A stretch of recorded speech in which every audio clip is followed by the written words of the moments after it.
Pues muy buenas tardes, bienvenidos a esta mesa redonda. Me toca ser el moderador. Qué bueno, porque cuando me dijeron Bueno, lo primero que quiero agradecer es a la Ibero, y a José Luis Caballero y a Gonzalo Sánchez de Tagle, que me invitó a esto.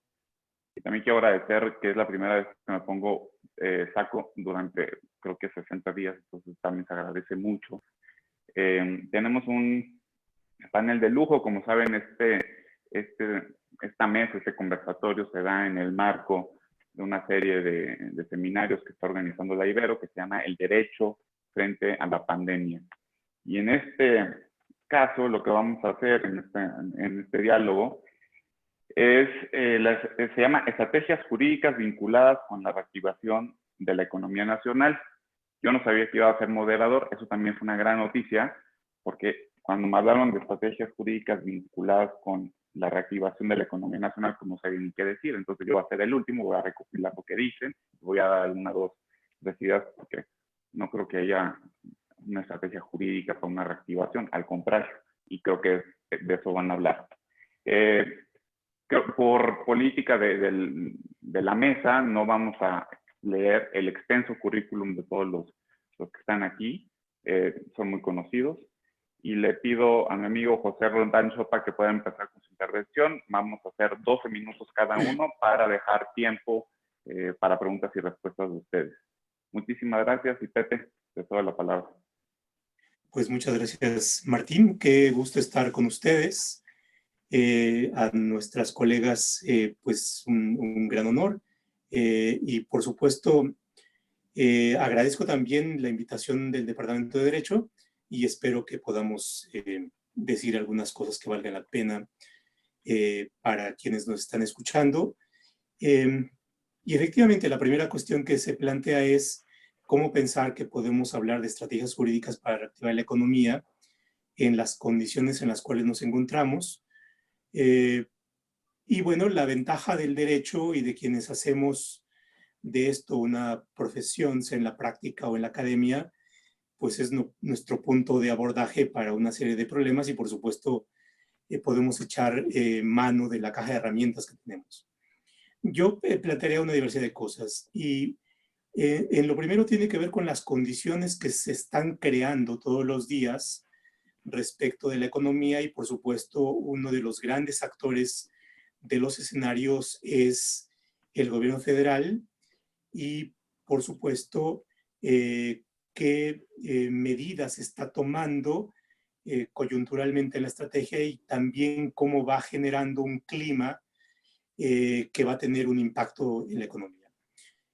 La primera cuestión es que yo creo que agarró la pandemia al gobierno federal sin un manual. Así como cuando viene un temblor y uno se pregunta, ¿y hay un protocolo por parte de la Ciudad de México para saber qué hacer? Uno diría, bueno, en una situación de emergencia hay un protocolo del cual eche mano el gobierno federal para hacer frente a la situación de emergencia de salud y por tanto para hacer frente a la situación de emergencia, y me parece que no hay en esto un protocolo. Y las medidas que se han ido tomando creo que tienen una serie de problemas que van desde qué actividades se tomaron como esenciales y cuáles no, y por tanto a partir de ahí ver de qué manera podía establecer medidas mucho más específicas para, por una parte, mantener cierto conjunto de actividades económicas funcionando y en ese conjunto de actividades económicas esenciales, qué medidas de seguridad tendrían que haberse adoptado para disminuir el riesgo de salud de quienes estuvieran desempeñando. Por otra parte, en aquellas actividades consideradas como no esenciales, bueno, en qué medida podían o qué criterios se tomaban para considerarlas como no esenciales y también qué medidas de apoyo podrían tener. Y en esto, por supuesto, nos enfrentamos ante la situación de que no hay una estrategia y no hay medidas de apoyo dirigidas para las empresas no esenciales, para las medianas empresas, y se han ido improvisando, yo creo que apoyos que no son en estricto sentido apoyos, sino microcréditos, lo cual supondría que hay que pagar y hay que devolver, pero que son mínimos, 50,000, 20,000 pesos cuando más que me parece que son insuficientes para tener un apoyo significativo. Esa es por una parte. Luego la otra que me parece que el gobierno a veces pareciera ser su propio enemigo, y es que la economía requiere de condiciones de certidumbre y condiciones de confiabilidad para poder, por supuesto, tener cierto grado de previsibilidad. Y en términos sencillos, yo creo que diría que en este otro aspecto, y sobre todo en aquellas áreas, particularmente de la industria energética, el gobierno ha enseñado el cobre. El cobre, en tanto, tiene una diversidad de cachuchas con las cuales juega en el terreno económico y particularmente en el energético. Es decir, el gobierno es por una parte autoridad, tiene por tanto potestades para llevar a cabo emisión de políticas públicas. Por otra parte, el Estado es regulador y la Comisión Reguladora de Energía o la Comisión Nacional de Hidrocarburos tienen esa función estatal, pero el Estado también desempeña y el gobierno desempeña una función importante en otros dos aspectos. En el control monopólico del sistema eléctrico nacional a través del SENACE, y por tanto hay un operador en condiciones monopólicas, y por otra parte también el gobierno federal juega un papel como el propietario, para decirle de algún modo, de uno de los agentes importantes, muy relevantes, que es la Comisión Federal de Electricidad. La reforma energética plantea que, no obstante tener estos distintos papeles, debe guardar y desempeñar muy bien sus roles.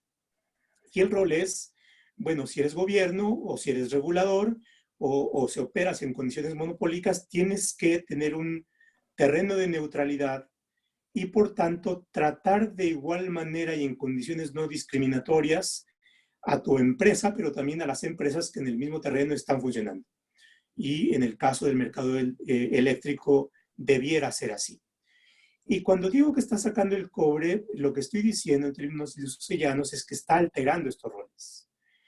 Y al ser propietario de la Comisión Federal de Electricidad, está alterando las reglas de juego y está abusando de su posición monopólica en SENACE para favorecer a CFE, y por otra parte también para alterar, y eso afecta las condiciones de certidumbre y de neutralidad y de terreno parejo a las inversiones privadas.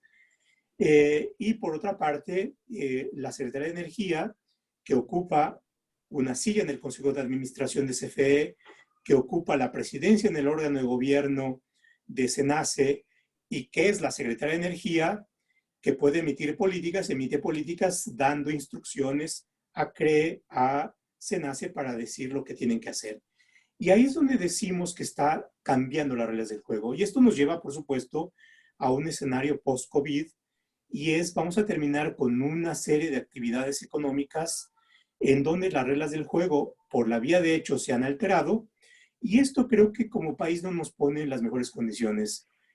Y ahí es donde hay ese cortocircuito, la diversidad de mensajes, porque por una parte necesitamos inversión, pero por otra parte se dinamitan las condiciones de confiabilidad en la inversión y se altera los agentes o los actores que debieran dar seguridad jurídica, que son los reguladores, en donde hay una apreciación de poca confiabilidad y de subordinación política a uno de los actores del mercado que debería ser tratado como gobernado, pero que está asumiendo posiciones de monopolio o bien de gobierno, que es CFE. Y yo creo que ahí es donde tenemos un escenario.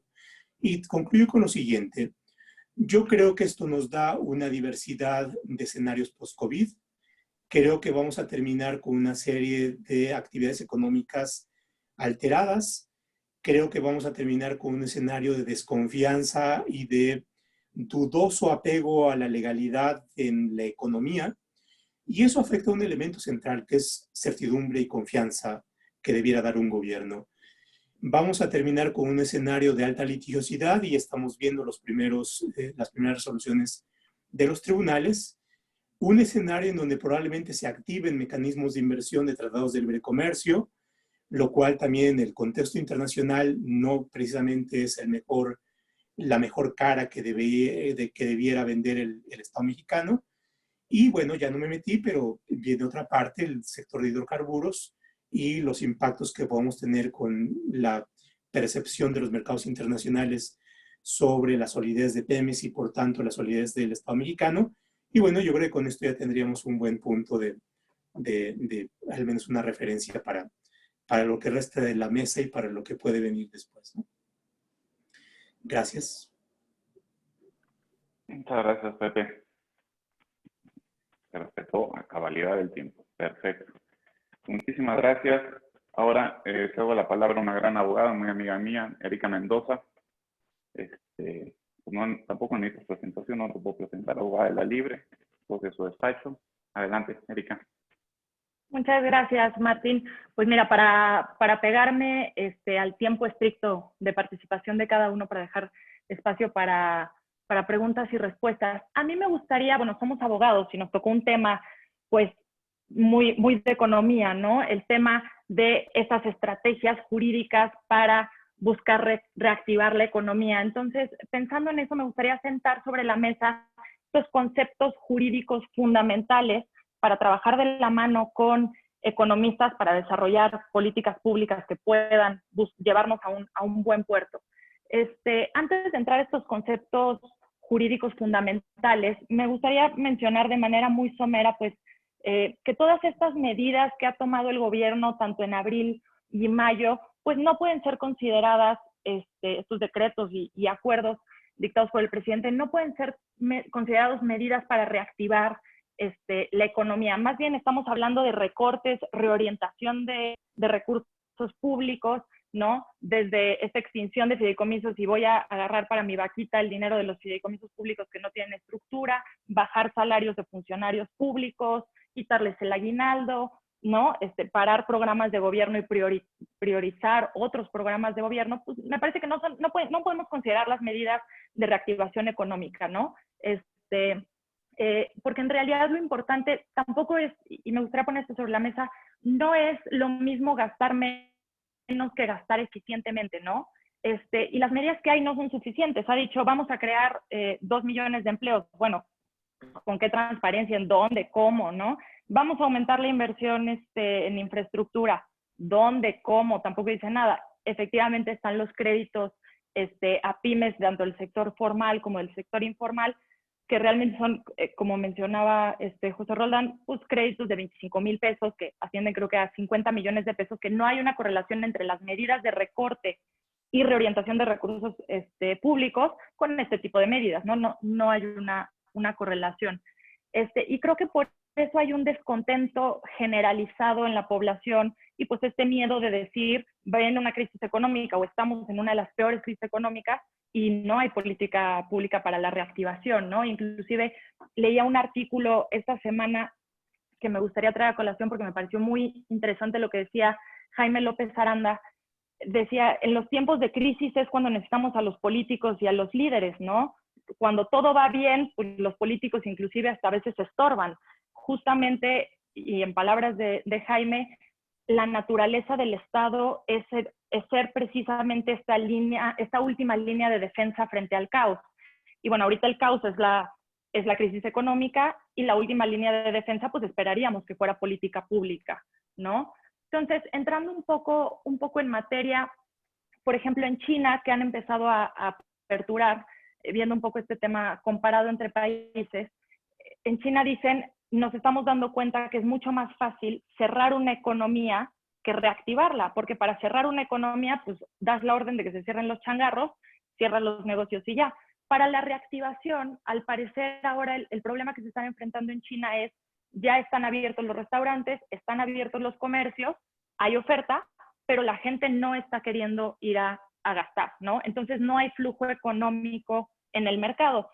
¿Por qué? Pues habrá varias razones, ¿no? Porque la gente no tiene estos recursos porque hay una crisis económica o porque no se sienten con la seguridad de desembolsar porque viene una segunda ola, porque viene la crisis, ¿no? Entonces, la pregunta fundamental para una reactivación económica en el contexto en el que estamos, creo yo que es preguntarnos cómo le hacemos para que la gente gaste dinero, es decir, meta dinero al flujo económico en el mercado, ¿no? Y es ahí donde hay un concepto jurídico fundamental, creo yo, muy importante, que es se llama el derecho al mínimo vital o el derecho constitucional al mínimo existencial. Este derecho constitucional, creo que como abogados mexicanos tenemos que tener al menos claridad a grandes rasgos de este derecho para poder pensar en la construcción de políticas públicas, ¿no? El mínimo vital no es un derecho constitucional que esté reconocido como tal en la Constitución, surge a raíz de precedentes judiciales de la primera sala en 2007, principalmente en casos, los primeros casos fueron en materia fiscal, y después tiene un desarrollo de 2007 para acá, muy interesante en otras materias, ¿no? Pero para aterrizar un poco esto, el concepto del mínimo vital, en palabras de la Corte, son todas estas medidas positivas y negativas del Estado para evitar la afectación en la dignidad de las personas por una falta de condiciones materiales. Es decir, es este mínimo para la supervivencia económica, las condiciones básicas y prestaciones sociales necesarias.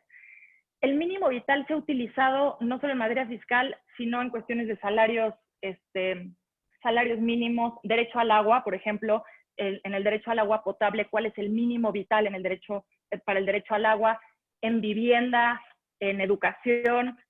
Entonces, es un derecho constitucional que resulta fundamental, primero porque al ser un derecho constitucional es justiciable, y en segundo lugar, ya en 2013, el Pleno de la Corte saca un precedente donde menciona, el legislador cuenta con un amplio margen de libertad de configuración para establecer los mecanismos para salvaguardar el mínimo vital, ¿no?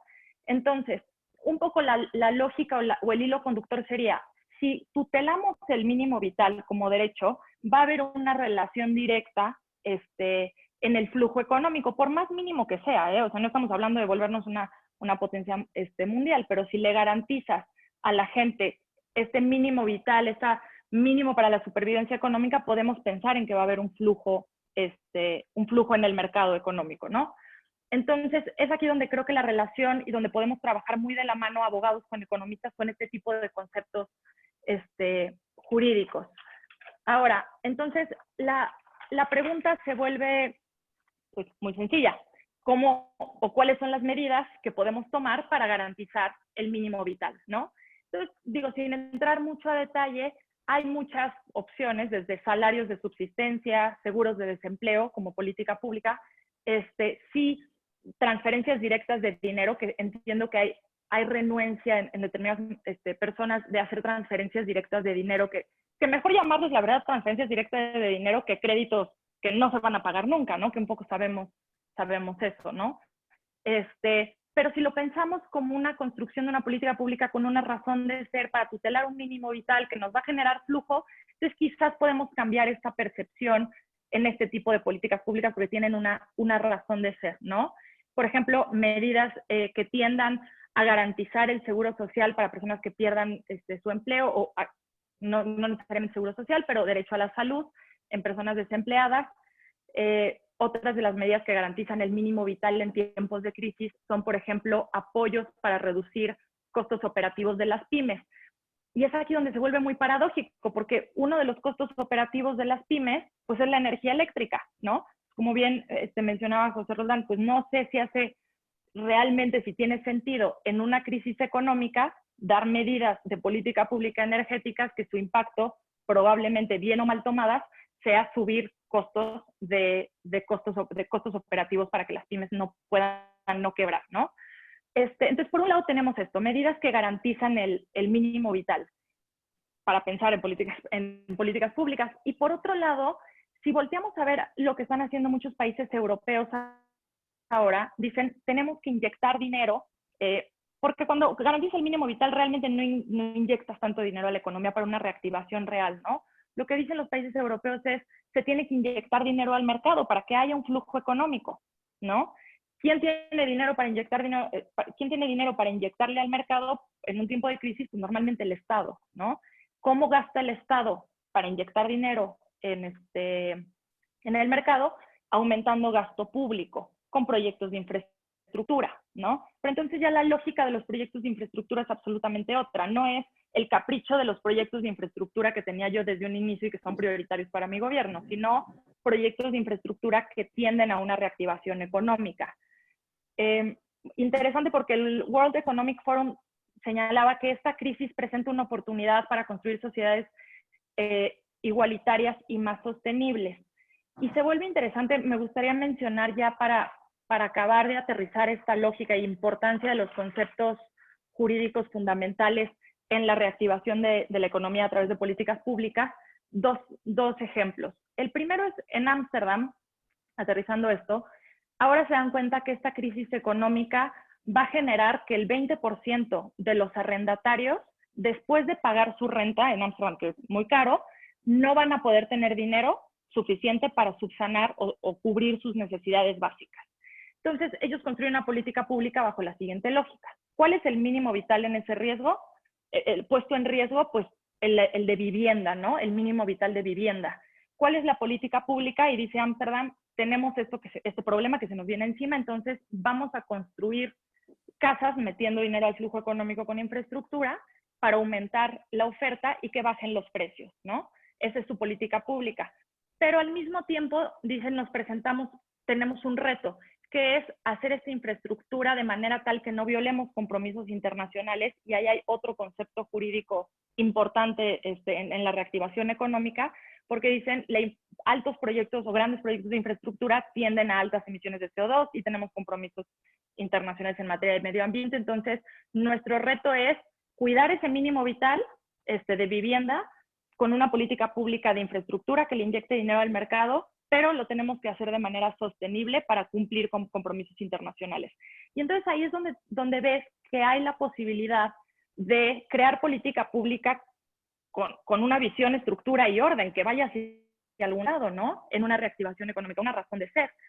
Ya para terminar, el último ejemplo que me gustaría poner, que me pareció interesante también, en Pakistán, por ejemplo, tienen un programa ahorita que están lanzando que se llama Green Tsunami, y están por plantar 1 billón de árboles. Entonces el gobierno dice, le voy a dar trabajo a la gente que se quedó sin empleo para que plante árboles, que 1 billón de árboles no es cualquier cosa, es importante. Entonces, inyecto dinero a la economía, doy trabajo a la gente que se quedó desempleada y al mismo tiempo cumplo con compromisos de medio ambiente internacionales o nacionales, ¿no?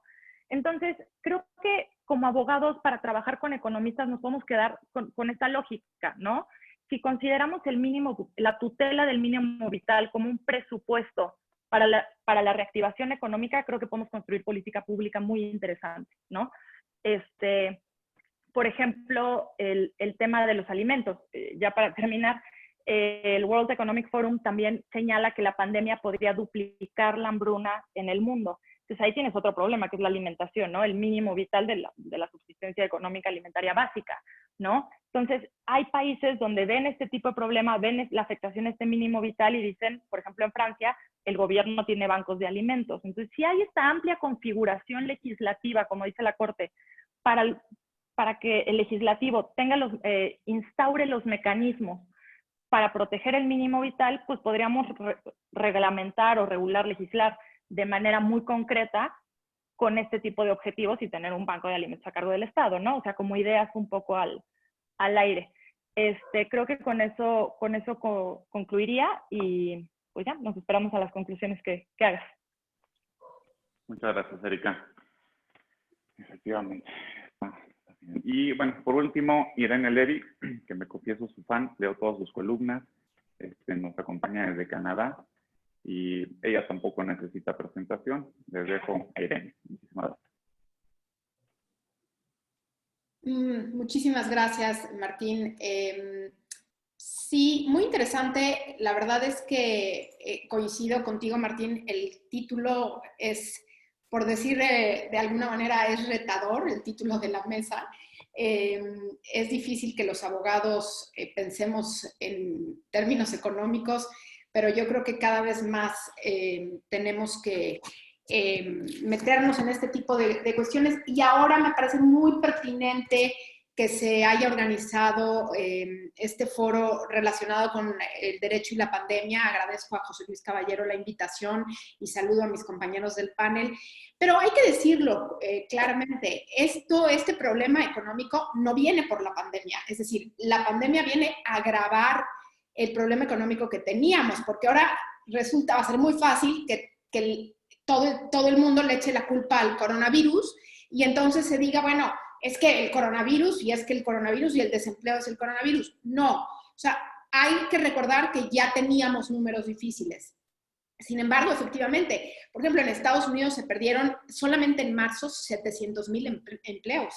Estados Unidos aprobó 2.3 billones de dólares de ayuda. Gran Bretaña pierde 2.900 millones de dólares diarios por las medidas de confinamiento.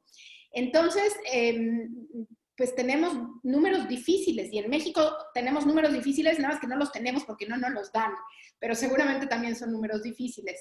Y bueno, todo este tema que se plantea sobre la cuestión jurídica, las estrategias jurídicas de cara a la reactivación económica, nos pone en la mesa una serie de cuestiones que ya comentaba Pepe y Erika respecto a lo que está sucediendo en México. Y podemos pensar qué estrategias seguir, pero también podemos pensar qué estrategias no seguir. Es decir, ¿por dónde no debemos de ir si lo que queremos es reactivar la economía? Y Pepe mencionaba el tema de la inseguridad jurídica.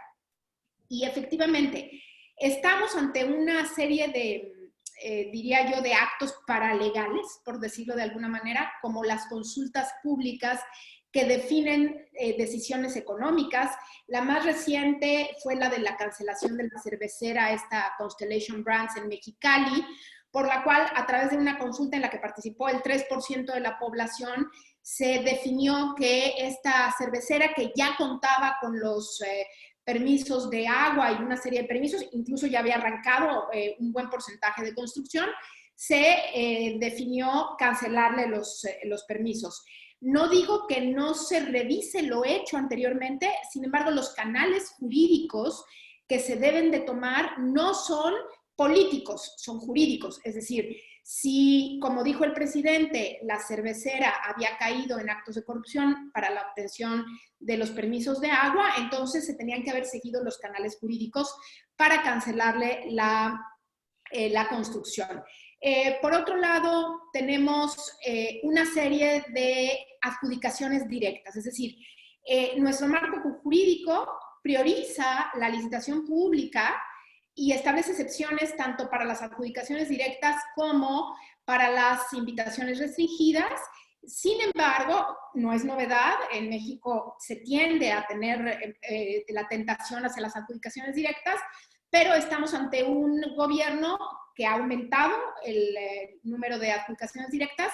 En 2019, el 78% de los contratos se dieron por adjudicación directa. Pepe mencionaba las diferentes cachuchas del Estado. Efectivamente, el hecho de que el Estado sea competidor y al mismo tiempo regulador y al mismo tiempo el que tiene en su mano la capacidad de sanción de las empresas, viola el principio de neutralidad competitiva, que es uno de los principios básicos que le da seguridad jurídica a los diferentes inversionistas para llegar a México. Pero no solamente se ha violado el principio de neutralidad competitiva, y aquí quiero hacer un alto y un énfasis muy importante, y me refiero a digamos, vulneración de la confianza de las instituciones. Efectivamente, no podemos decir que todas las instituciones han sido vulneradas en su confianza, pero sí llevábamos décadas tratando de crear un ámbito robusto en materia de instituciones confiables. Algunas de estas instituciones tenían o tienen su base en tratados internacionales que obligaban o obligan a México a contar con instituciones autónomas para que no haya una mezcla entre el regulador y el regulado. De esta manera tenemos nombramientos que han vulnerado completamente las instituciones, como el de la Comisión Nacional de Derechos Humanos, que si bien no se trata de una institución con actividad económica, sí es una institución que defiende los derechos fundamentales y como tal puede, en este caso vulnera en general el Estado de Derecho.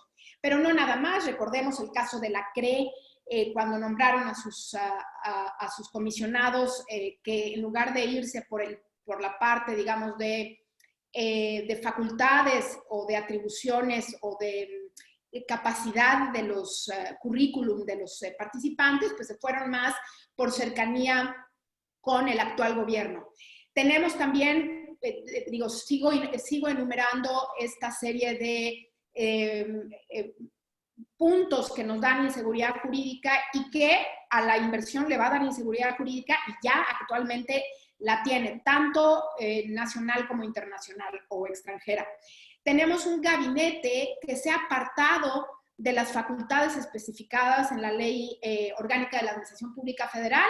Es decir, tenemos un secretario de Relaciones Exteriores que hace las veces de secretario de Gobernación, y entonces hoy por hoy, y la secretaria de Gobernación no hace, pues no decir nada, hace poco relacionado con lo de sus facultades. Entonces, este apartamiento de la Ley de la Administración Pública Federal es algo que hay que destacar. Situaciones como la última sucedida con el tema del Diario Oficial de la Federación.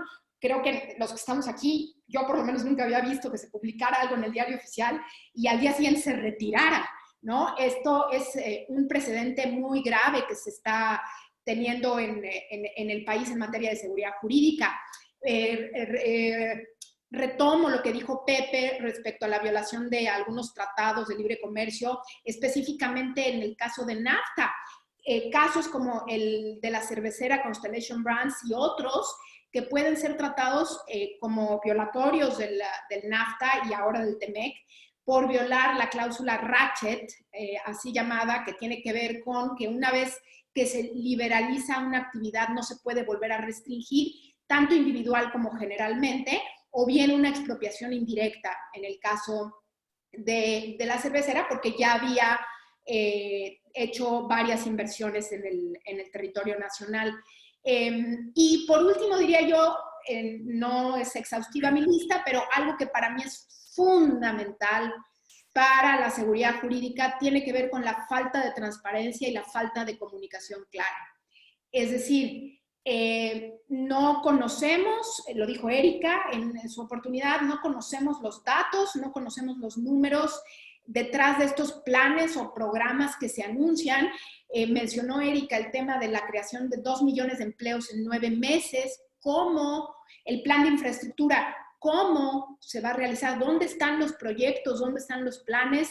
Y para mencionar un par de temas que han quedado en el aire, pues recordemos el tema de la compra de las pipas como consecuencia del combate al huachicol.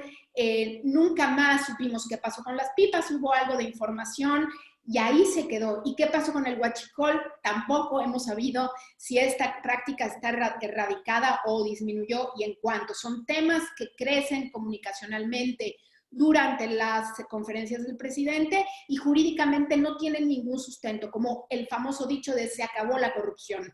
Se acabó la corrupción cuando paralelamente vemos escándalos de corrupción y este tema de una adjudicación, de una priorización a la adjudicación directa en el caso de las compras gubernamentales. Entonces hay que hacer hincapié en que vamos por mal camino. En mi opinión, desgraciadamente, no se está dando un ambiente propicio de seguridad jurídica para la inversión y esto es precisamente lo que deberíamos estar propiciando tanto para la inversión nacional como la extranjera. Decía Erika de replantear los proyectos de inversión, sí a crear ofertas, sí a crear movimiento económico, pero ¿con qué proyectos? Y efectivamente yo coincido con ella en el hecho de que estos proyectos como la refinería de Dos Bocas, el Tren Maya, el aeropuerto de Santa Lucía, pues para algunos pueden ser buenos proyectos, pero que no es momento de detenernos a pensar si dados los cambios alrededor de la situación económica mundial y nacional, no sería conveniente replantearnos algunos de los proyectos y sobre todo el gasto, hacia dónde se está yendo y si realmente estos proyectos son los óptimos para reactivar la economía, una economía que va todavía a caer más empleos que se van a ir perdiendo todavía con mayor énfasis. Y por último diría yo, para no ser tan pesimista, tratar de ser un poco proactiva, digamos, no hay que olvidarnos de la agenda digital. Esta pandemia evidenció muchísimo que nos falta mucho avance, no tenemos agenda digital, no tenemos estrategia digital, necesitamos movernos hacia el e-learning. Vimos que ahora con la distancia, el teletrabajo, hay todavía una gran brecha digital. El presidente dijo que estaba luchando y que ya se había arrancado el plan de Internet para todos, pero no vemos los datos. Y daría yo un último dato en este sentido. El Banco Mundial ha estimado que por cada 10% de incremento en la penetración de la banda ancha, el Producto Interno Bruto crece alrededor de 1.4% y la productividad laboral 1.5%. Entonces, creo que en algo en lo que hay que avanzar muy rápidamente es el tema de la estrategia digital, dentro de todo digamos, el rediseño que se requiere en el país sobre los proyectos que están ya arrancados y que me parece que deberían detenerse para rediseñar hacia dónde vamos. Esta sería mi intervención. Muchas gracias. Muchas gracias, Irene. Todo el mundo nos seguimos muy bien al tiempo, vamos muy bien, corazón. Sí. Pues yo pensé que iba a conseguir muchas cosas, pero pues, no sé si deprimirme o concluir o no. O sea, porque la conclusión es que no hay certeza ni seguridad jurídica, que eso para nosotros como abogados, pues es la primera relación que hacemos con la economía, porque eso también, pues obviamente da certeza a la inversión. Entonces yo tenía preparado una intervención, pero creo que la voy a modificar un poco, porque sí quiero hacer historia y tratar de hacer algo aventurero, algo que no se debe hacer, algo que les pido, los exhorto, los conmigo a que no lo hagan, que tratar de entender al presidente López Obrador y qué opina él del derecho. Y por qué creo que no hay una estrategia jurídica para la reactivación de la economía. Por eso aquí empecé esta mesa. Creo que no la hay y no la va a haber, ¿no? Lo primero es que se nos olvida, y aquí Pepe nos podrá ilustrar un poco, se nos olvida a muchos, porque la palabra ha sido tan utilizada que ya está vaciado de contenido, que el neoliberalismo sí existe, ¿no? Es más, es una de las pocas ideologías en el sentido fuerte, peyorativo, si se quiere ver, de la palabra, que tiene fecha de nacimiento, 1939, en Francia, la Mont Pelerin Society. Fernando Escalante ha hecho un gran libro sobre el tema, ha escrito muchos artículos. Y el neoliberalismo no solamente es una idea económica, sino que es una filosofía pura y dura, una concepción del ser humano, una idea de la economía y una idea del derecho. Y con esto quiero concluir. Obviamente, lo que entiende el presidente por neoliberalismo no es lo que los teóricos entienden por neoliberalismo, pero sí hay varias premisas, las cuales el presidente creo que atacó en su discurso, en su campaña, y por eso ganó. Me refiero rápido. La primera premisa del no liberalismo es la crítica al Estado. El Estado es, por naturaleza, malo, sospechoso, ineficiente. Y de ahí, lo interesante es que, bueno, pues la burocracia no sirve para nada, porque trabaja para el Estado. Y también se desliza un discurso de antipolítica. No es casualidad que en todas las encuestas, la Piromarómetro, las que ustedes quieran ver, en los últimos peldaños de confiabilidad, pues siempre estén las instituciones que construimos con nuestro voto, los diputados, los senadores, los partidos políticos, y en la parte de arriba, ¿no? Las que más prestigio tienen, los renglones de más prestigio, están las empresas, la iglesia, las corporaciones, que son opacas por naturaleza. Esto deviene, ¿no?, de esta instalación en el sentido común de la época o en el sistema de creencias, como decía Ortega, de esta filosofía del neoliberalismo, que nace en 1939, tiene su apogeo en los 80 con Thatcher y con Reagan, ¿no? Pero empieza a instalarse en los años 70. La segunda premisa es, empieza un desmantelamiento de lo público, ¿no? De lo público, ustedes conocen la historia, las famosas privatizaciones, ¿no? Tercero, hay una exaltación del individuo, pero no es una exaltación del individuo o del individualismo libertario, el tipo de los 60, sino una exaltación del individuo que va a la par de la degradación de cualquier sujeto colectivo. Entonces, cuando se habla de sindicatos, de pueblo, de nación, esos conceptos como que no quieren decir nada. Acuérdense de la Thatcher diciendo que no hay tal cosa como la sociedad, hay individuos, punto, ¿no? Entonces, este individualismo, ¿no?, y la degradación de los sujetos colectivos, creo que tiene mucho que ver con lo que hace el presidente. Y dos cosas que son fundamentales. Una, un aumento monstruoso, insultante, de la desigualdad. Eso no lo podemos negar, Piketty lo ha documentado, pero lo más interesante es que la desigualdad es cómo se justifica la desigualdad. La desigualdad ya es medida de productividad, de eficiencia, pero además la desigualdad vista como una expresión de la justicia. Es decir, yo tengo lo que tengo porque me lo merezco, los pobres son pobres porque son pobres, y no saben trabajar, por lo tanto, pues yo me lo merezco. Entonces, es más, lo tengo que mostrar, y por eso vemos ahorita todas las revistas del corazón cómo tratan a la riqueza. Y esta desigualdad lo que ha producido es una élite, una total falta de empatía, ¿no? Cuando esta élite hoy tiene totalmente lo contrario, o sea, no tiene lo que se merece, tiene exactamente lo que no se merece, porque el sistema está configurado de tal forma que beneficia la acumulación de capital. Esta idea de élite y de desigualdad es muy importante con la idea del derecho, Manuel, ahorita, de Presidente López Obrador, ahorita lo quiero decir. Y lo último, todo esto desemboca en una idea del derecho, ¿no? Y es una idea del derecho básicamente técnico. Es una técnica, el derecho es una técnica que produce resultados técnicos. Es de la discusión del derecho, ¿no? Por lo menos cuando tenemos los códigos, etcétera, se oblitera, es una obliteración enorme de la discusión de justicia. Dicen, eso es otra cosa, de eso no vamos a hablar. Viene Wittgenstein, vienen los analíticos, bueno, Rawls retoma el tema, pero hay un divorcio enorme entre el derecho y la justicia. Y entonces vemos una idea punitivista, insisto, la ley es la ley, el Estado de Derecho, vemos más cárceles, más policías. Porque se cae también en una falacia mucho de que el neoliberalismo no necesita el Estado. Y es al contrario, el neoliberalismo necesita mucho Estado fuerte que tenga policías, que tenga cárceles y que desincentive a los particulares de meterse en el sistema de precios, ¿no? Y esto, ¿no? Esta idea del derecho es la que tiene el presidente. Entonces, si vemos cada una de las premisas, bueno, la crítica al Estado, él dice, el Estado es la solución.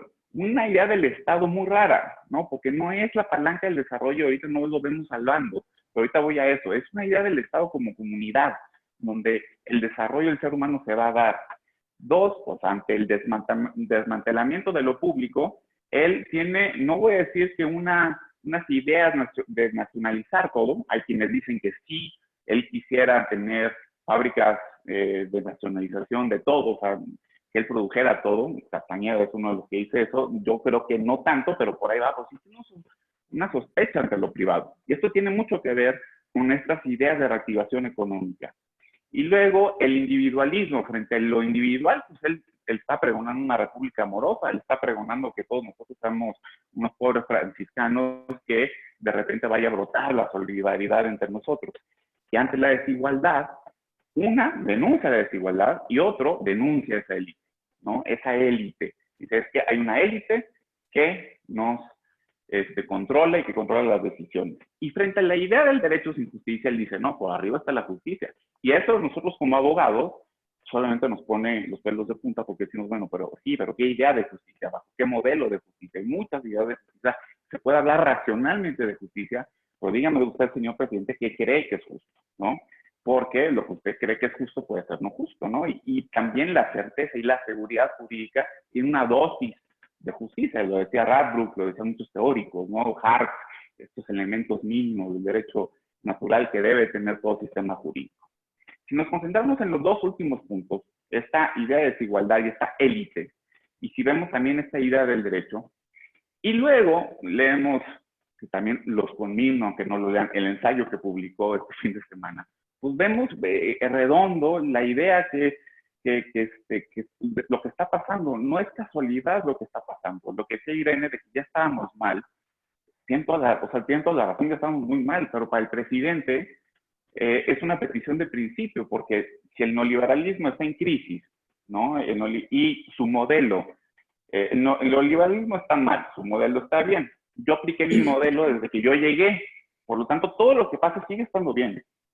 Entonces, todas las medidas que yo que tomé desde el principio, es decir, todos los programas sociales, las transferencias directas, eso ya acabó con el neoliberalismo, que solamente el COVID, como decía Irene, está acelerando su crisis.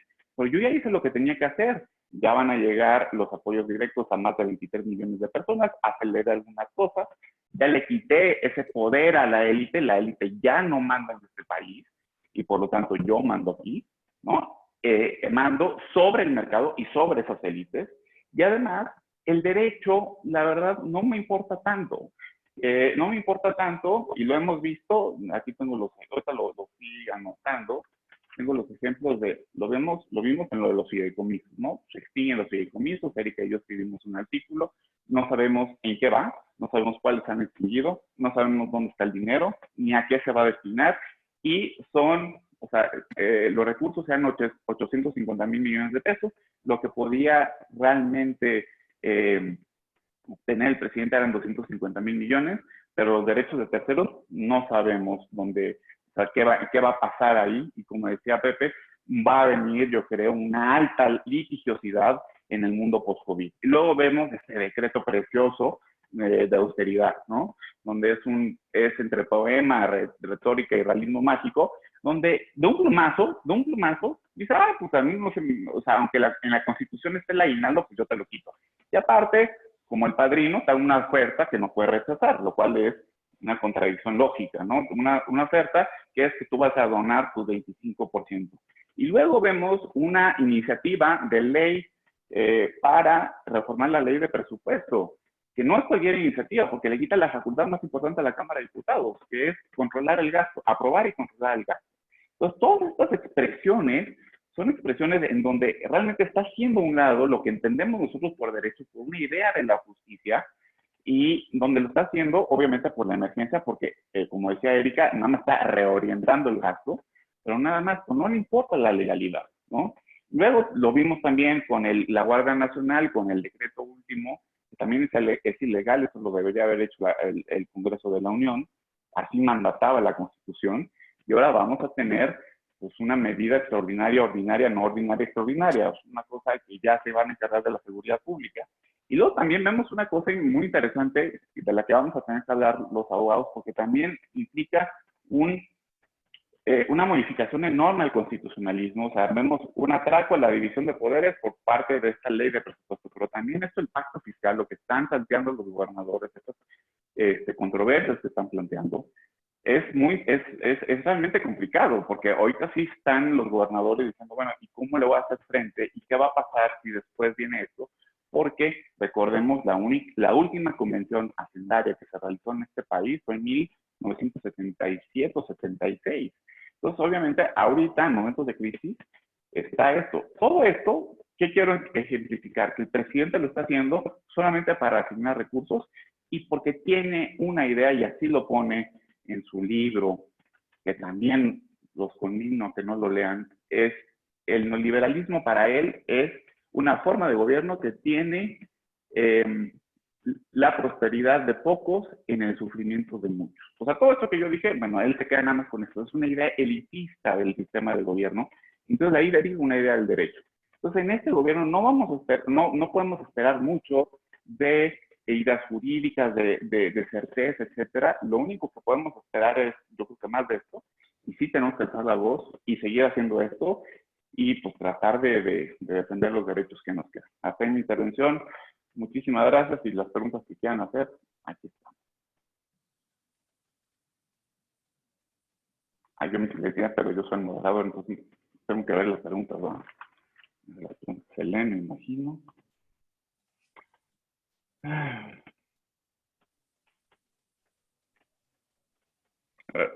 primera pregunta es para ti, Pepe. ¿Qué opinas de las suspensiones que ya se han otorgado a empresas sobre el acuerdo del 15 de mayo? Pues muchas gracias. Interesante tu intervención. A propósito de la pregunta, me gustaría reflexionar sobre lo que nos pones y lo que nos pone Irene y Erika. Y yo creo que una parte puede ser quedarnos en la crítica, pero creo que lo que está pasando y el hecho de que hagamos este webinar, y eso la verdad es que le agradezco mucho al doctor Caballero, nos permite pensar ya como un ejercicio colectivo, con una idea de ir creando inteligencia social para ver alternativas.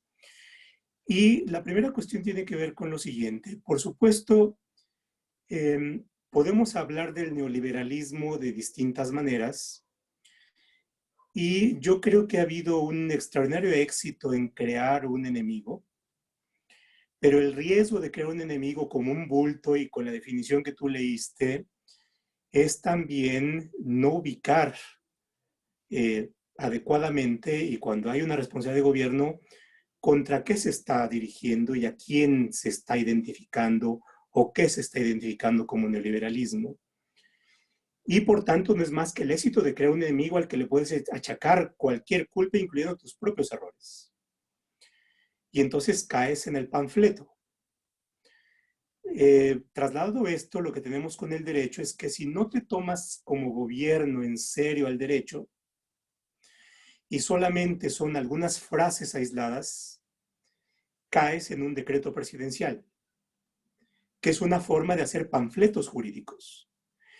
Y si haces panfletos jurídicos, entonces se te revierten. ¿Por qué? Porque afectas a aquello que buscas y la eficacia de lo que buscas. Y las primeras suspensiones, que es probable que haya más, y es altamente probable que se conviertan en suspensiones definitivas, y es probable, suponiendo que hay independencia judicial, que se otorguen los amparos, entonces al final vas a terminar una situación peor a aquella en la cual iniciaste, porque no tomaste en serio lo que significa hacer un decreto o lo que significa hacer un acuerdo administrativo. Y entonces caemos en lo panfletario. Y aquí aprovecho una expresión de Dahrendorf, un sociólogo que me gusta mucho cómo aborda los planteamientos, y que él habla en uno de sus libros del conflicto social moderno de la paradoja de Hernández o la paradoja de González. En este caso, la parafraseo como la paradoja de López Obrador. Es decir, López Obrador ha tenido para el electorado mexicano un gran atractivo. Anticorrupción, con una expectativa de crear una sociedad más igualitaria, en la que creo que nadie estaría de acuerdo en suprimir los márgenes de pobreza y riqueza. Pero la paradoja que le puede suceder es que queriendo solucionar un problema en este planteamiento grueso, termine en una situación peor. Termine con más pobres, termine con mayor desigualdad, termine con una sociedad más dividida y por tanto lo que tendremos es estar en peores situaciones. Y eso nos lleva a una necesidad, y aquí simplemente recojo lo que dice Erika, porque Erika plantea un problema que tiene que ver con lo medular.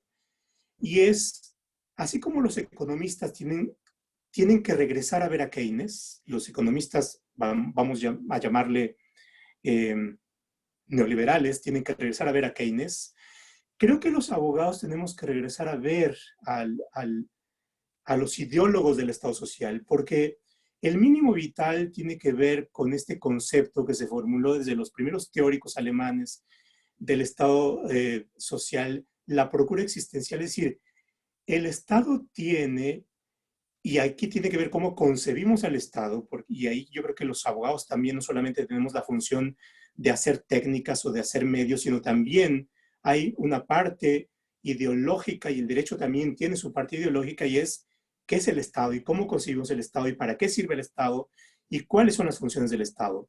La idea de los alemanes era la procura existencial, que jurídicamente se puede después traducir en esto de la procura existencial, del mínimo vital, en fin, que tiene que ver con la idea de que el Estado es el instrumento que en una sociedad construimos como un bien público, como un bien de todos, que entre otras cosas tiene ciertos deberes de solidaridad.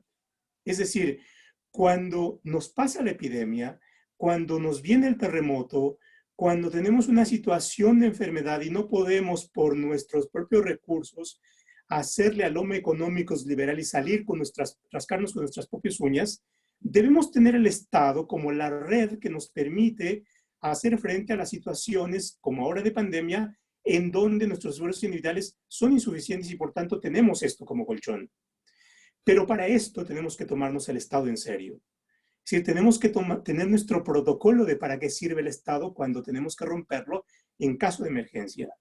Y eso significa instituciones sólidas, buenas instituciones, burócratas calificados y estables, órganos reguladores que sepan hacer bien su chamba y que no sean capturados por grupos de interés públicos o privados. Tenemos que guardar que el Estado sea el bien para todos y no solamente el bien para unos. Y todos son los ricos, los pobres, los blancos, los negros, los de la LIBE, los del CIDE, los del ITAM, los de la UNAM y los de la Universidad de la Ciudad de México. Es decir, todos, porque es un bien público. Y ahí hay una tarea que creo que los abogados tenemos que ir adoptando. Y por supuesto, cuestiones tales como ¿para qué sirven las instituciones? Forma parte de esto. Y bueno, pues ahora tenemos que ver a los jueces y esperemos que los jueces estén a la altura de las cosas. Y bueno, en fin, se abre una serie de temas que son interesantes y que yo simplemente, para no abusar, me quedaría con eso. Muchas gracias. Han llegado muchas preguntas. Muchas gracias, Pepe. A ver, doctora Elga, ¿qué opina de la reforma AMLO del cuarto constitucional? ¿Qué tiene que ver, no? Con lo que estás diciendo, porque según él, pues ya casi el estado de bienestar ya está constitucionalizado. Aparte tenemos una gran propuesta de Ramírez Cuellar que también pues, está interesante. Claro, pues la reforma al cuarto constitucional, la reforma más reciente que se publicó, si no me equivoco, el 8 de mayo, plantea, pues sí, la constitucionalización de algunos programas sociales. La realidad es que no era necesaria su constitucionalización y es ahí donde te das también un poco cuenta o puedes percibir cómo es que el presidente, cómo es que este gobierno percibe pues, los instrumentos jurídicos de la propia Constitución, ¿no? Un poco lo que decíamos, su concepto de Estado, porque sí, por ejemplo, entre estas reformas que se publicaron el 8 de mayo, está pues el apoyo económico a personas con discapacidad, está la pensión a mayores de 68 años, becas, pero estos programas sociales pues no son para reactivar la economía, son asistencialistas y está bien, ¿no? O sea, nadie critica los programas sociales como, o al menos no yo, como una necesidad o una función del Estado. Lo cierto es que hay que tener mucho cuidado porque históricamente los programas sociales en México pues no se han usado ni han alcanzado los fines buscados, ni ha habido la transparencia de la que hemos estado hablando reiteradamente y la verdad es que por cómo se ha comportado el gobierno pues, al menos los últimos meses, pareciera que no va a haber una transparencia y una rendición de cuentas. Entonces, pues sí, o sea, no sirven para reactivar la economía porque además estos programas sociales estaban pensados, tienen otro objetivo, están pensados quizás sí para un tema económico, un plan económico global, pero no para enfrentar esta crisis que estamos viviendo aquí ahora, ¿no? Que es un poco lo que decimos, no puedes, y un poco lo que tú decías, Martín, no puedes decir, yo vengo haciendo todo bien, entonces yo ya constitucionalicé los programas sociales, entonces si ahorita hay una crisis, pues se va a resolver solo porque yo ya no, a ver, perdón, hay una crisis que quizás tienes que replantear lo que ya venías haciendo para enfrentar la crisis, que es lo que están haciendo los países. Entonces, creo que no era necesaria en conclusión, creo que no era necesaria su constitucionalización. Creo que los programas sociales no tienden a la reactivación de la economía en una crisis económica, sino que son asistencialistas y hay que tener mucho cuidado con su implementación. El diablo va a estar en los detalles de la implementación de los programas sociales, no es que estén bien o mal en abstracto, ¿no? Pero dejo tiempo para más preguntas porque veo que hay muchísimas. Sí, estamos para... Efectivamente. Irene, te voy a hacer la pregunta del millón. Ahí va, Irene. Difícil que se cambie la manera de este gobierno de hacer política pública. La duda sería, ¿qué se debe realizar desde otro poder de la Unión, como el Poder Legislativo, para hacer contrapeso y contrarrestar esta manera de gobernar? Sí, bueno, saludos Ernesto, que hace la pregunta. Sí, es una pregunta complicada y al mismo tiempo diría yo que es una pregunta fácil. ¿Por qué?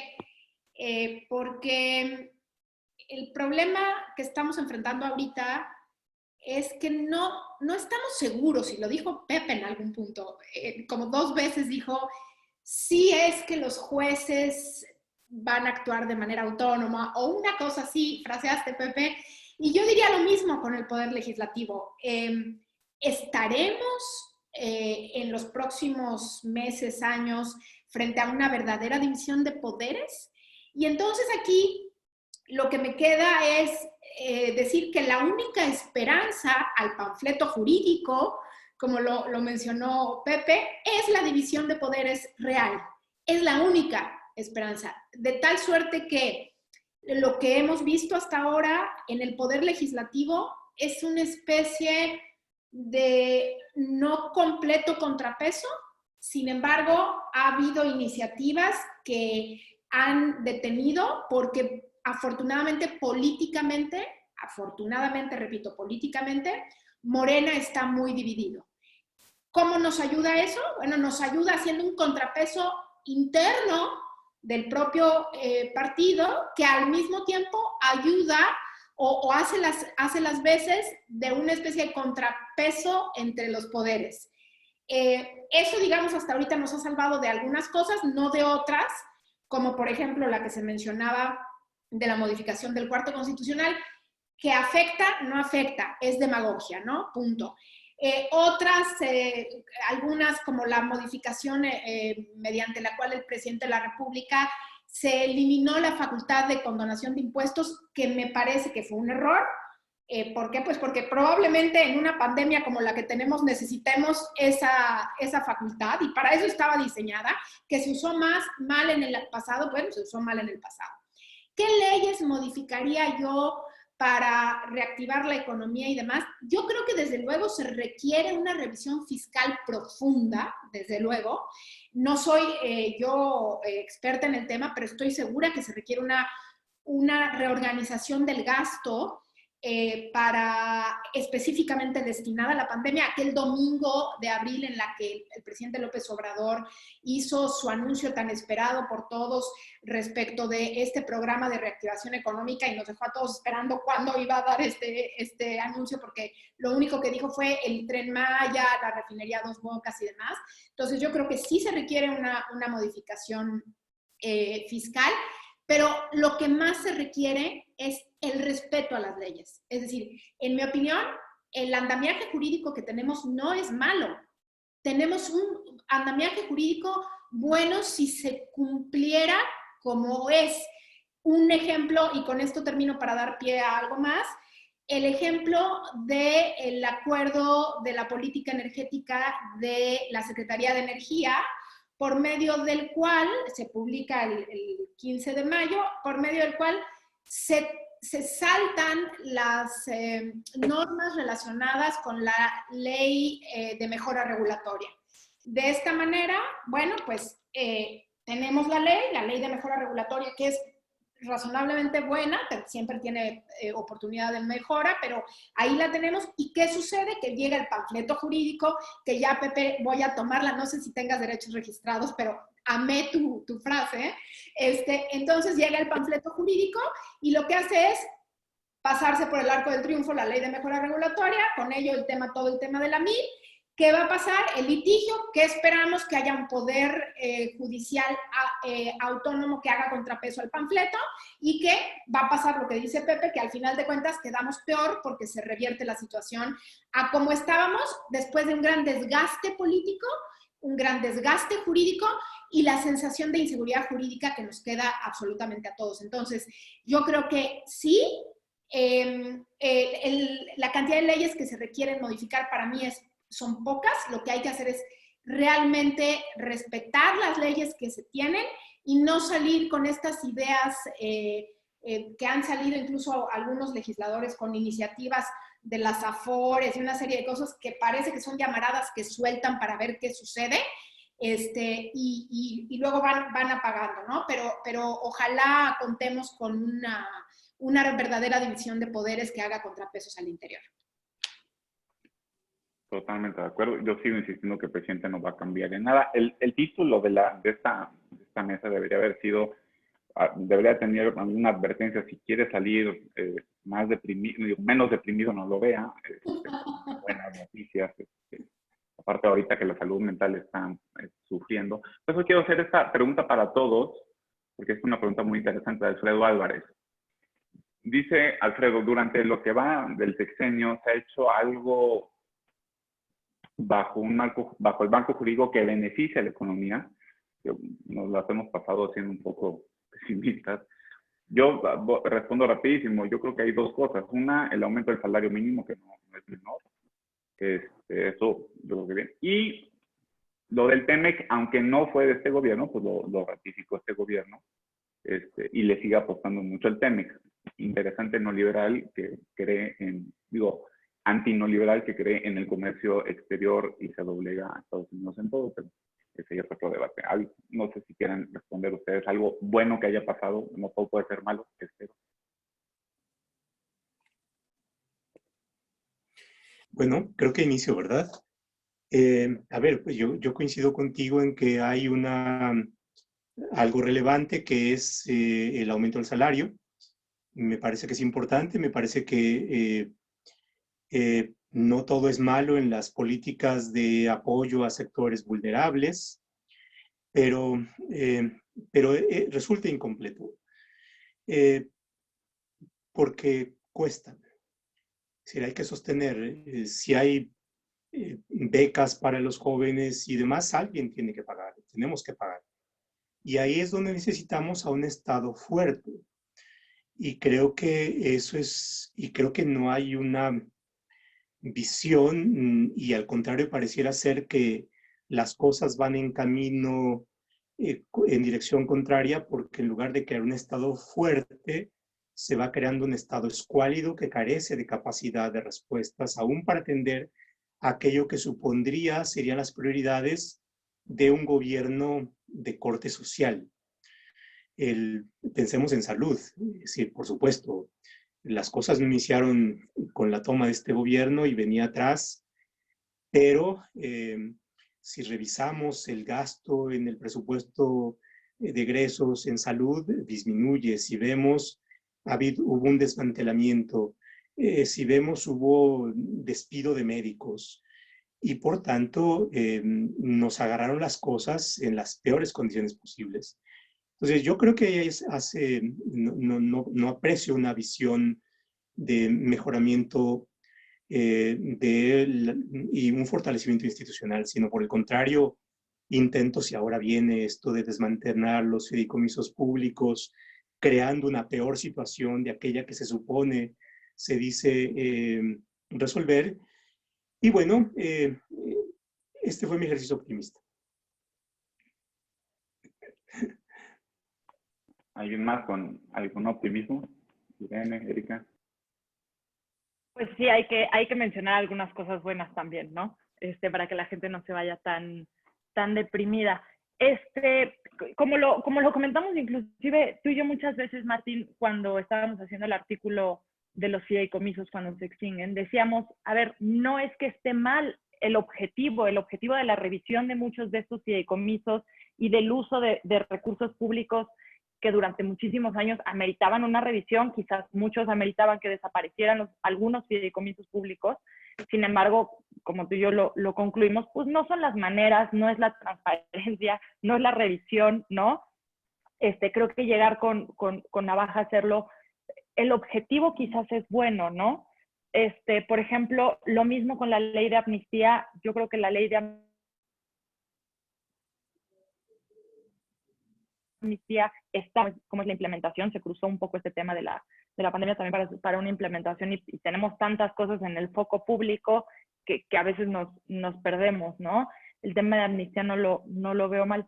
En conclusión, por ejemplo, y otra cosa que veo bien y no es necesariamente del Poder Ejecutivo y que creo que es una de las cosas que como abogados podemos rescatar es estar muy al pendiente, por ejemplo, ahora que se resolvió el tema de la ley Bonilla en la Corte, ¿no? Esta fortaleza de las instituciones, digo, dentro de lo malo, quizás sacar ese fortalecimiento de la división de poderes y estar muy al pendiente y presionando, y quizás salimos de este sexenio con una división y una independencia de poderes más fortalecidos, y eso estaría bien, ¿no? Lo mismo tenemos que estar muy al pendientes del el Congreso de la Unión, digo, aunque tiene mayoría, ha habido estira y afloja que creo que se va quizás a independizar más, aún y cuando hay afiliaciones partidarias en próximos años, ¿no? Y creo que eso podría ser algo rescatable del contexto político que vivimos ahora. Esos serían mis tres optimismos.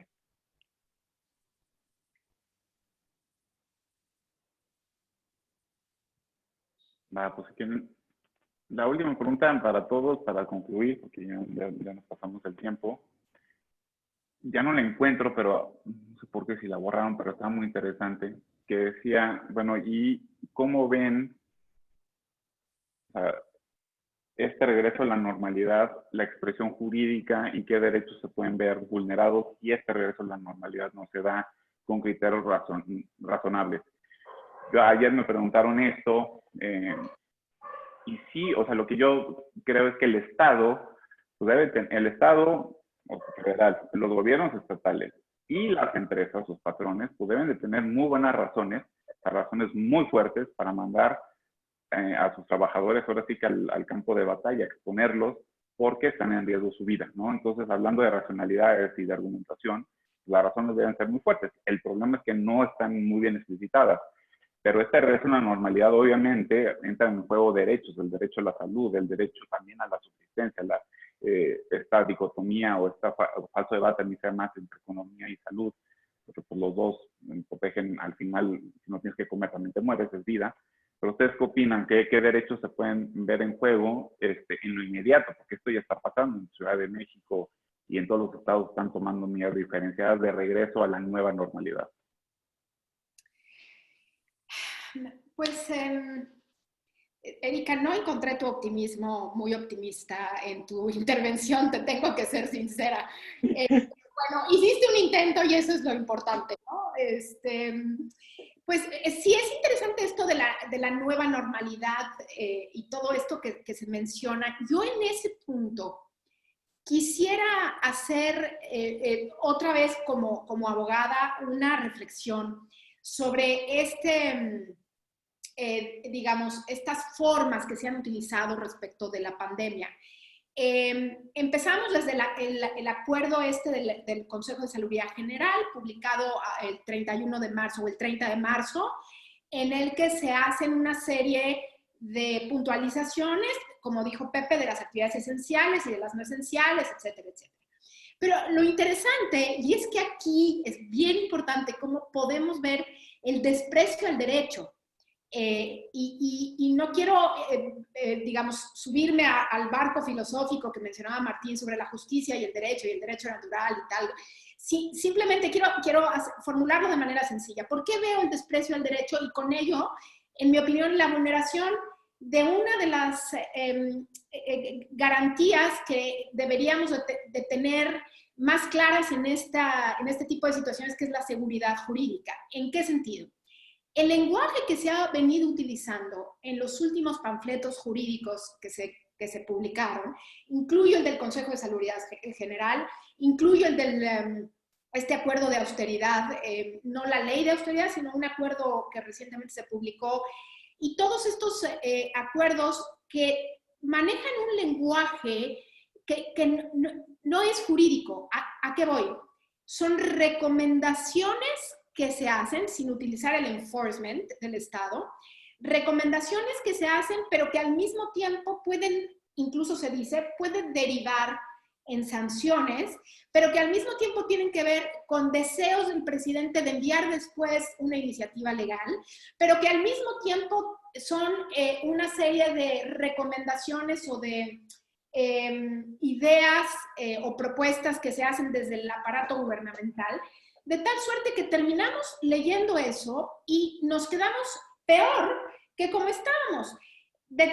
Tenemos las tiendas cuyas actividades que no son esenciales no deben estar abiertas durante el lapso en el que duran estas medidas vigentes. Muy bien. Y ahí tenemos tiendas con actividades no esenciales que no fueron cerradas utilizando la fuerza del Estado, porque existe esta idea del discurso que tuvo López Obrador desde el principio, y en mi opinión siguió funcionando hasta el momento, y se ve reflejado en el lenguaje de los acuerdos, que es: síganse abrazando, vamos a seguir abrazándonos. ¿Cómo? Con las tiendas que quieren quedarse abiertas, pues no las vamos a sancionar, con el hecho de que sigan yendo a la mañanera mayor número de personas que las que, según el propio Consejo de Salubridad General, pueden reunirse en lugares cerrados, etcétera, etcétera, etcétera. Entonces, de esta manera, pues vamos a tener un regreso a la normalidad extraño, porque en realidad en ciertas partes, por virtud de un mandamiento jurídico, nunca salimos de la normalidad. Y entonces es más una decisión social, colectiva, de quedarse en casa porque no había multas o no había sanciones a aquellos que violentaban las recomendaciones, porque eran recomendaciones del Consejo, de tal suerte que pues, es un regreso a la normalidad igual de jabonoso, diría yo, como fue el confinamiento, sin sanciones, sin pulcritud y sin límites claros dentro de quiénes, cómo, cuándo y dónde se tenían que llevar a cabo las medidas. Desde el propio acuerdo, leía yo una pregunta hace un momento, desde el propio acuerdo del Consejo de Salubridad, que decía que era hasta el 30 de abril que estaban vigentes las medidas y mencionan aquí que nunca hubo una modificación al acuerdo diciendo que esas mismas medidas se prorrogaban en el tiempo como para decir que ese acuerdo seguía vigente. Entonces, sí es de destacar el desprecio por lo jurídico, por la técnica jurídica, en aras de la prevalencia de esta justicia, digamos, hecha o vislumbrada por una sola persona. Este sería mi comentario y entiendo que es la última intervención y entonces agradezco muchísimo a los participantes y desde luego al foro y a la Ibero por invitarme. No, muchas gracias, Irene. Y sí, efectivamente, y nada más para meter un poquito de más sospechosismo, yo creo que lo hizo a propósito al presidente. O sea, y se vio de acuerdo también del Consejo, donde se declara la emergencia sanitaria y que ahí hacen dos supuestos distintos de la Ley Federal del Trabajo, entonces los patrones no podían hacer nada. También yo creo que ese lenguaje totalmente ambiguo fue deliberado para pasarle toda la responsabilidad a los gobernadores de cercenar libertades que no lo tiene facultado. Entonces, o sea, efectivamente yo creo que es entre desprecio al derecho, pero también alguien ahí que sabe decir, pues, entre más ambiguo mejor, que cada quien haga lo que sea, a mí no me importa. ¿Alguien más que quiera contestar? Ahora, sí, aprovechando la intervención y lo optimistas que estamos, me acordaba de esta columna de Monsiváis que decía para documentar su optimismo, ¿no? Ahora estamos documentando el pesimismo. Así es que, pero efectivamente, yo creo que cómo vamos a salir tiene que ver con la pregunta que nos formulaste. A ver, en términos generales, creo que no vamos a salir muy bien y en eso, por supuesto, no soy optimista, pero como que hay mucha segmentación de cuestiones. En el caso de la energía, como vimos, va a haber perdedores. En el caso, en términos generales, vamos a tener una situación más compleja en términos generales para volver a reactivar y que la gente vaya retomando y vaya reponiendo sus pérdidas. En fin, no ha sido una buena etapa, pero también hay ganadores. ¿Sí? Y yo creo que es muy importante ver quiénes están ganando en esta época. Y no solamente va a haber empresarios que están ganando y van a ganar mucho dinero. El ámbito en el que estuvo un buen tiempo Irene nos va a decir quiénes son aquellos que ganaron en licitaciones, en adjudicaciones directas, dada la situación que posibilita eso. Vamos a ver, por supuesto, también qué grupos políticos al interior del gobierno son aquellos que están en una mejor situación respecto de otros, porque yo creo que también el gobierno federal al interior tiene una diversidad, hay un movimiento mucho más complejo, pero yo creo que, y me gustaría, y pensaba esto, y quiero expresarlo simplemente en voz alta, creo que los abogados nos deja un tema de reflexión y que tiene que ver con el Estado en su conjunto y con la otra parte que vemos poco, que es la otra cara de los derechos. Es decir, podemos tener muchos derechos y en México la Constitución es bastante frondosa en derechos, pero la cuestión está en, ¿hay condiciones para garantizar esos derechos? Y cuando vemos si hay condiciones, tenemos que ver si el obligado a garantizar esos derechos del Estado está en condiciones de Y creo que ahora con esto de la pandemia hay un ámbito de los deberes del Estado y en general de los deberes incluso que nos tenemos unos respecto de los otros, que son los deberes de cuidado. Una buena cantidad de litigios va a estar presente con los deberes de cuidado. Es decir, ¿cuál es el grado de certeza o de disminución de la incertidumbre que nos da la información a las 7 de la noche? Es decir, ¿cuál es el margen de error? Es una situación incierta, en fin, en ningún país tiene la información exacta, pero podemos aproximarnos a lo exacto. ¿Dónde estamos parados? Y ahí viene un problema que puede ser no más que expresión de debilidad institucional porque descuadricularon los mecanismos que deberían de dar la información y que no pueden no estar funcionando. Y ahí yo creo que hay una carencia, la incapacidad que el gobierno federal tiene para haber armado y haber convocado a los gobiernos de los estados y al gobierno de los municipios para enfrentar como Estado el problema que nos ataca como Estado y como sociedad en general. No ha habido una sola reunión del presidente y los gobernadores, es impresionante, ¿no? Hay como una parte auto eh,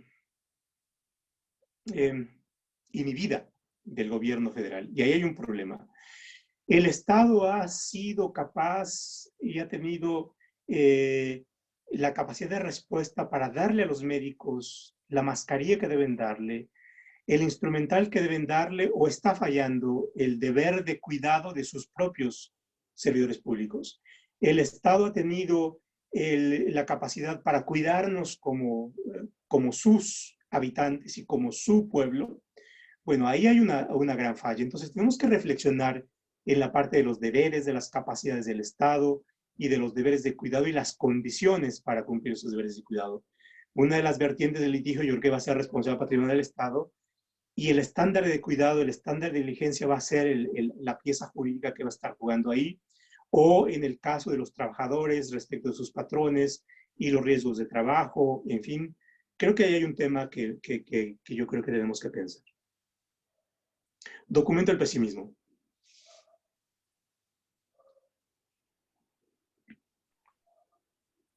Pesimismo. Erika.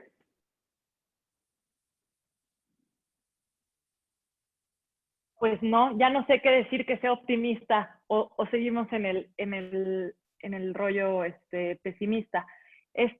Yo sí, o sea, siguiendo un poco la línea y ya para concluir este tema, hablando de la política pública, que fue un poco en mi primera intervención cuando hablé de qué teníamos que tener los abogados en mente para desarrollar política pública que pudiera realmente llevarnos a buen puerto en la reactivación económica. Creo que en esta crisis y en esta pandemia, además de la política pública en términos de reactivación económica, presentamos otro tema de política pública, que es la política pública para regresar a la nueva normalidad, ¿no? Que es un poco lo que estamos platicando. Y esta política pública para regresar a la nueva normalidad tiene que hacer esta ponderación de derechos, ¿no? Estos pesos y contrapesos. Por supuesto que ante riesgos, y tú lo decías bien, Martín, puede haber derechos que en una situación en específico o en un contexto pesen más que otros, ¿no? Y es decir, si hay un riesgo de afectación fuerte a la salud, ¿qué política pública que persiga esta finalidad constitucionalmente válida podemos crear y que sea razonable, ¿no? Por ejemplo, veía que no recuerdo, estoy casi segura que en Francia estaban haciendo lineamientos y protocolos de política pública para disminuir el uso de transportes colectivos como el metro, ¿no? Y decir, porque es un foco de contagio. Y ahorita cuando estemos regresando a esta nueva normalidad en los próximos años, en próximos meses, ¿cómo hacemos como política pública estos lineamientos para restringir y pues estas grandes conglomeraciones en el transporte colectivo como el metro y priorizar otros, ¿no? Por ejemplo, en Estados Unidos están haciendo algunas calles más peatonales que otras para que la gente se disperse.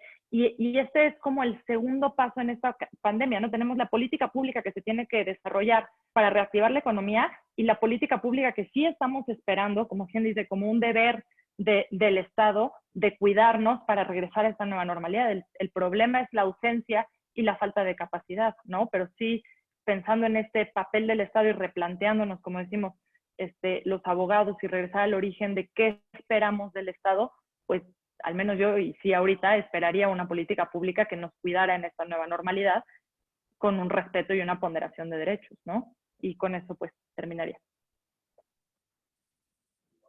Pues muchas gracias a los tres, muchísimas gracias a todos los que se conectaron, muchísimas gracias al Departamento de Derecho, Luis Caballero, y bueno, pues ojalá que armemos otra mesa un poco más optimista, hay que hablar de literatura o de cine, una cosa así. Muchísimas gracias y nos vemos muy pronto. Gracias. Gracias. Muchas gracias a todos. Hasta luego. Cuidados.